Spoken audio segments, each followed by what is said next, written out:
News Channel 8. You're watching Good Morning Washington.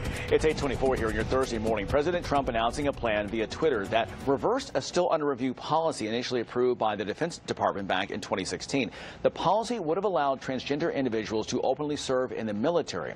Now, while President Trump's announcement wasn't received well by many, to some it was the best news they've heard all week. Jon Schweppe is the communications director at American Principles Project. It's a conservative think tank, and he is one of those people and joins us now to talk more about this. Great to have you on. Thanks for having me. Sure, to give your perspective. I want to start with President Trump says that the transgenders don't make our military stronger, citing the cost of care, and said it's an unnecessary distraction. How is the health care cost different, and how is that impacting the military? Well, I think the cost is a completely separate conversation, and that's one that President Trump brought up. Our perspective on this is that it's important from a military readiness perspective. You know, understanding that President Trump, as our commander-in-chief, his primary role should be making our military stronger and better than ever before. I sound like him, better than ever before. And when it comes down to it, this policy that was put into place just 13 months ago was unnecessary social experimentation in our military. It doesn't make the military stronger, and we think that he made the right call. One thing I'm curious, though, you have so many, I've seen estimates as many as maybe 5,000 to 8,000 transgenders serving right now in the U.S. Army.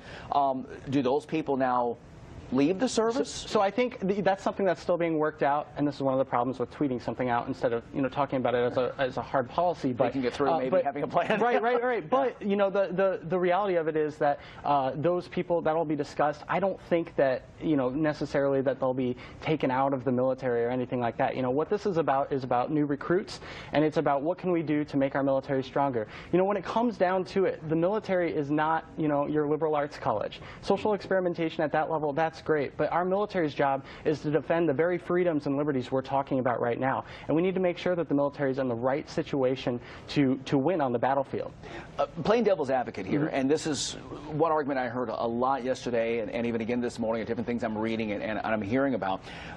How do, if you have able-bodied men and women, regardless of their lifestyle, and that want to serve, why can't they serve? Why not allow them to serve? So the military has also always been a very exclusive military. When it comes down to it, whether you have a physical ailment, a heart ailment, stomach issues, mental health problems, these are things that the military has always looked at and said, you know what, like we appreciate, but we want to move in a different direction. But these people don't have any of those ailments. Well, I think when it comes down to it, it's a matter of what the military.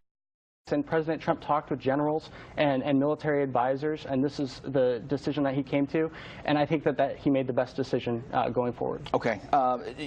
My other question is, you're saying, again, this is more for new recruits. We have 30 seconds left here. You're saying do not remove those in the service. This is really for new recruits moving forward. I think that's something that'll be worked out as we discuss the specific policy nature of this proposal. But look, we're going back to where the military was 13 months ago. This isn't a radical change, and it's something that the vast majority of Americans agree with President Trump on. We'll leave it there. Jon Schweppe, thanks again for joining very much. us with your Appreciate thoughts. It. Good to see you. Okay, thanks. 8:27 right now. Still have